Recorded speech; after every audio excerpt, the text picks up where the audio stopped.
என் நெஞ்சில் குடியிருக்கும் ரொம்ப நாள் ஆசை நம்ம ஸ்டேஜில் சொல்லணும்ட்டு. விஜயன் சாரி, நம்ம மாண்புமிகு தமிழக முதலமைச்சர் விஜய் அண்ணனோட சாயல் இருந்தது அப்படின்ட்டு சின்ன சின்ன சஜஷன் சொன்னா கூட வந்து அது ரொம்ப அழகா எடுத்துக்க மாட்டாரு. இல்ல நான் சொன்னதே நல்லா இருக்கு, அதே பண்ணலாமே அப்படின்னு சொல்லுவாரு. நாளைக்கு மார்னிங் ஷூட்டிங்னா அந்த 10:30க்கு எனக்கு முருகதாஸ் ஞாபகம் வந்துருவாரு. நல்லவேளை எனக்கு கல்யாணம் ஆகல சார். இல்ல Mani Ratnam sir, Shankar sir, AR Murugadoss sir, யார் உனக்கு பிடிக்கும் அப்படி கேட்டா அப்பயும் நான் ஏஆர் முருகதாஸ் சார் தான் பிடிக்கும்.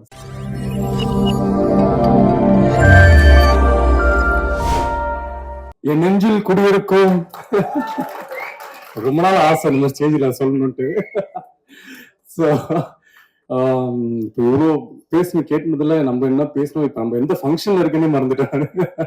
ஸோ எனக்கு ஆக்சுவலி வந்து ஜென்ரலா உங்களுக்கு எந்த டைரக்டர் ரொம்ப பிடிக்கும் அப்படின்னு என் ஃப்ரெண்ட்ஸ் சர்க்கிள் ஃபேமிலிஸ் எல்லாம் அப்பப்போ கேட்பாங்க. நான் எப்பவுமே சொல்ற ஒரே பேர் வந்து ஏஆர் முருகதாஸ். எப்பவுமே நான் சொல்லுவேன். கொஞ்ச நாள் போக போக அவங்க என்ன பண்ணாங்கன்னா, சரி வேற ஏதாச்சும் இவன் பதில் சொல்றான்னா பார்க்கலாம்னு சொல்லிட்டு ஆப்ஷன் தரும் அப்படின்னு சொல்லிட்டு Mani Ratnam sir, Shankar sir, AR Murugadoss sir, யார் உனக்கு பிடிக்கும் அப்படி கேட்டா அப்பயும் நான் ஏஆர் முருகதாஸ் சார் தான் பிடிக்கும் அப்படின்னு சொல்லுவேன். ஏன்னா எனக்கு உண்மையிலேயே நான் வந்து அவரோட படங்கள் பார்த்து எனக்கு எந்த அளவுக்கு பிடிச்சதோ, அவர் கூட எங்கேயுமே புண்ணுன்ற படம் அவர் ப்ரொடியூஸ் பண்ண படம்.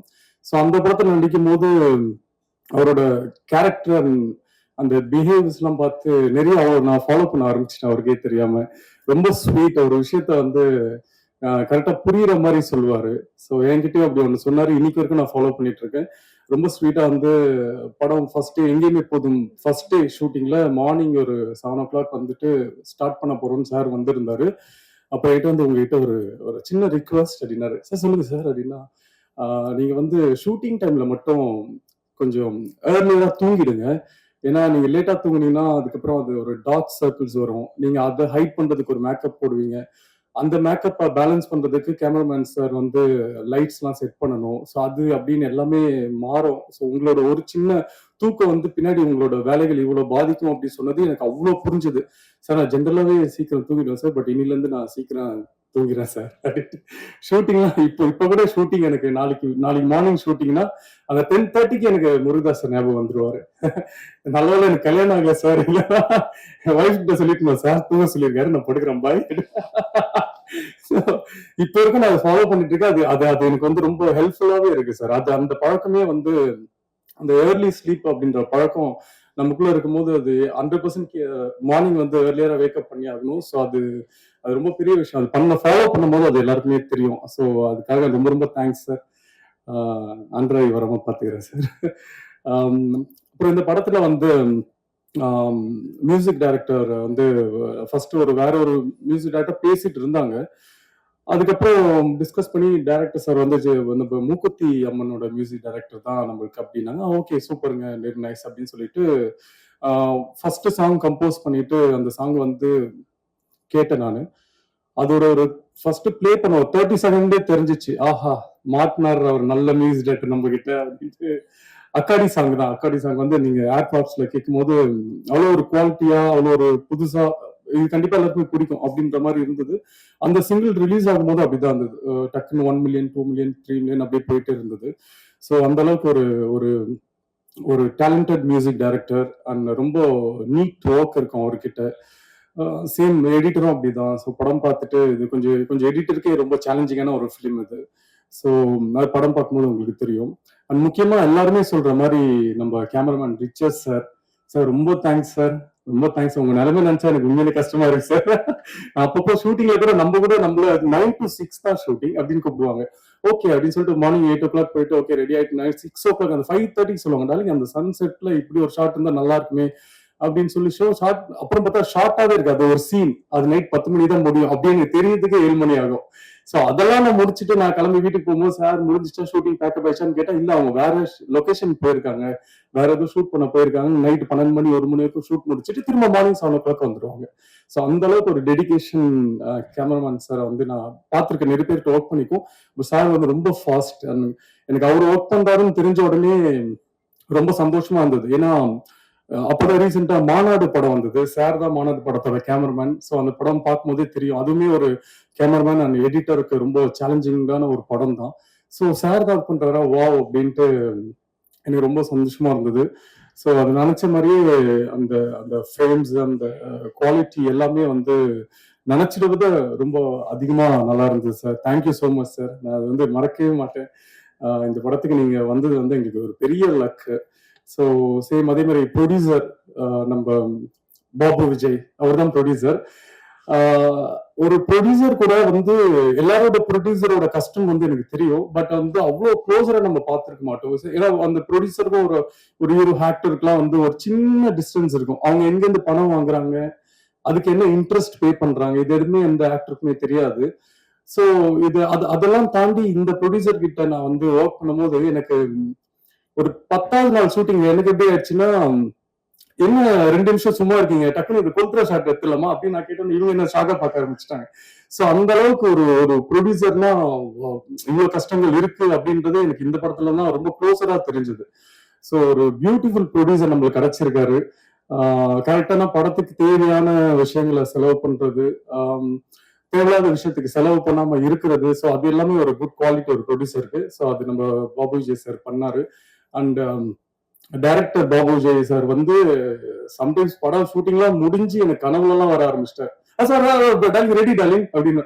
ஓ வீட்டுல இருக்குமா, ஓகே ஓகே அப்படின்ட்டு. அந்த அளவுக்கு எப்படின்னா நம்மள வந்து டயர்டே ஆக்க மாட்டார். நம்ம வீட்டுக்கு போனாதான் தெரியும் பயங்கரமா உடம்புலாம் வலிக்குது, என்ன அப்படி பண்ணோம் இன்னைக்கு அப்படின்னா. அவ்வளவு சீன்ஸ் நடிச்சிருப்போம்.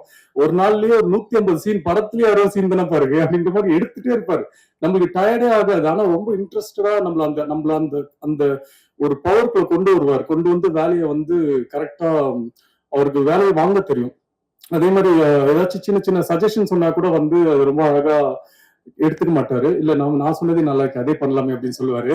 அதுக்கப்புறம் அவர்கிட்ட ரொம்ப செல்லம் டார்லிங் இது வந்து இப்படி பண்ணா நல்லா இருக்குமே, இது பண்றது வந்து விஜயகாந்த் சார் பண்ற மாதிரி இருக்கு, நான் வந்து எப்படி அப்படின்னு சொல்லி கொஞ்சம் கொஞ்சம் புரிய வச்சதுக்கு அப்புறம் அவருக்கு வந்து ஒரு ஒரு கம்ஃபர்ட் லெவல் வந்து ஒரு வாட்டி பண்ணி காட்டுங்க பார்ப்போம் அப்படின்னு நம்பிக்கை இல்லாம கேட்பாரு. அது பண்ணி காமிச்சதுக்கு அப்புறம் அவர் ஓகே ஓகே இது ஓகே அப்படின்னுவாங்க. ஸோ அவரு அதேதான் அதே மாதிரிதான் அவர் வந்து ஃபர்ஸ்ட் என்கிட்ட வந்து கதை சொல்லும் போது, கதை சொல்றதுக்கு முன்னாடி எனக்கு ஒரு பல ஃபோன் கால்கள், எங்கேயுமே புதும் டைரக்டர் சரவணன் கால் பண்ணாரு, தனஞ்சயன் சார் கால் பண்ணாங்க. அப்புறம் நிறைய பேர் அந்த கால் பண்ணி இந்த மாதிரி இப்ப யாருப்பா அந்த பாபு விஜய், நான் தான் நெக்ஸ்ட் ஃப்ரைடே மீட் பண்றேன், அப்புறம் டெய்லி எல்லாரும் கால் பண்றீங்க, அப்புறம் இது ஃப்ரைடே தாங்காது அப்படின்னு சொல்லிட்டு நான் அவருக்கு கால் பண்ணி நீங்க நாளைக்கே வந்துருங்க சார் அப்படின்னு சொல்லி கேட்டு அவர் வந்ததுக்கு அப்புறம் எனக்கு எல்லாருமே இவரோட கதை கேட்க சொல்லி தான் கால் பண்ணாங்க. பட் இவரு அவர்கிட்ட ஒர்க் பண்ணாருன்னு எனக்கு தெரியாது. அவர் வந்தோடனே யார்கிட்ட ஒர்க் பண்ணீங்கன்னா முருகதாஸ் சார் கிட்ட தான் ஒர்க் பண்ணேன்னா, நம்ம படம் பண்ணலாங்க ஓகேங்க அப்படின்ட்டு. ஏன்னா சார் கிட்ட இருந்து வராங்கன்னா அவங்க வந்து கண்டிப்பா ஒரு பெரிய ஒரு குவாலிட்டி இருக்கும் அவங்க கிட்ட. ஒரு ஒரு ஒன்லி சினிமா தான் பேசுவாங்க. நம்ம எங்கேயுமே புதும் சரவணன் சாரா இருந்தாலும், அது சார் கிட்ட இருந்து நம்ம பாபு விஜய் வந்தாலுமே அந்த சினிமாவோட அந்த பேஷன் வந்து அவங்க கிட்ட பார்க்கலாம். அது நிறைய நம்மளும் லேர்ன் பண்ணிக்கலாம். இப்போ சாரோட படத்துல போய் ஒர்க் பண்ணி லேர்ன் பண்ண முடியாததெல்லாம் அவங்களோட அசிஸ்டன்ட் படத்துல ஒர்க் பண்ணா லேர்ன் பண்ணிக்கலாம். ஏன்னா ஆல்மோஸ்ட் அவங்களோட பேட்டர்ன்ல தான் இருப்பாங்க. ஸோ எனக்கு கதை சொன்ன உடனே ரொம்ப பிடிச்சது. அண்ட் அவர் ஒரு ஒரு நம்பர் ஆஃப் டேட்ஸ் சொன்னாரு. அதோட ரொம்ப ஏர்லியா தான் படம் முடிச்சாங்க. படம் வந்து ஒரு ஒரு ஃபர்ஸ்ட் ஹாஃப்லாம் வந்து இப்ப எல்லாரும் சொன்னாங்க படத்துல நிறைய நம்ம விஜயன் சாரி நம்ம மாண்புமிகு தமிழக முதலமைச்சர் விஜய் அண்ணனோட சாயல் இருந்தது அப்படின்ட்டு. அதுக்கு காரணம் என்னன்னா நான் படத்துல வந்து அவரோட ஃபேன் ஆக்சுவலி. ஸோ அவரோட ஃபேனா நான் படத்துல இருப்பேன். ஸோ அதனால அந்த ஃபர்ஸ்ட் ஹாஃப்ல கொஞ்சம் அவரை பேஸ் பண்ண சில சீன்ஸ் எல்லாம் வந்து இருக்கும். அவரை மாதிரியே கொஞ்சம் பாடி லாங்குவேஜ் பண்றது, அவர் மாதிரி டைலாக் பேசுறதுலாம் இருக்கும். பட் செகண்ட் ஹாஃப்ல கதைக்குள்ள போற மாதிரி ஒரு இம்பாக்டா இருக்கிற மாதிரி ஒரு ஸ்கிரீன் பிளே இருக்கும். பட் இது செகண்ட் ஹாஃப் ஒரு பெரிய ஒரு சேலஞ்சிங், ஒரு ஃபர்ஸ்ட் டைரக்டருக்கு ஒரு பெரிய சேலஞ்சிங் ஸ்கிரிப்ட் தான். ஏன்னா இது வந்து லைக் ஒரு எக்ஸ்பெரிமெண்ட் மாதிரி தான்.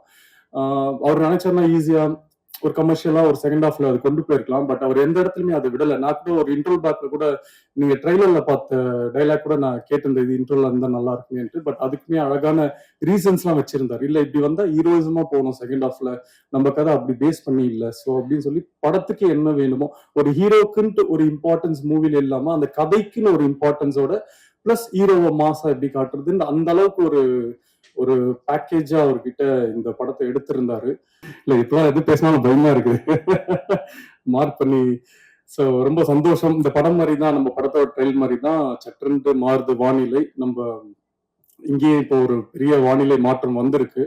இந்த மாற்றம் வந்து இதுக்கப்புறம் இதுக்கப்புறம் எப்பவுமே மாறாது அப்படின்னு நான் நம்பிக்கையா இருக்கேன்.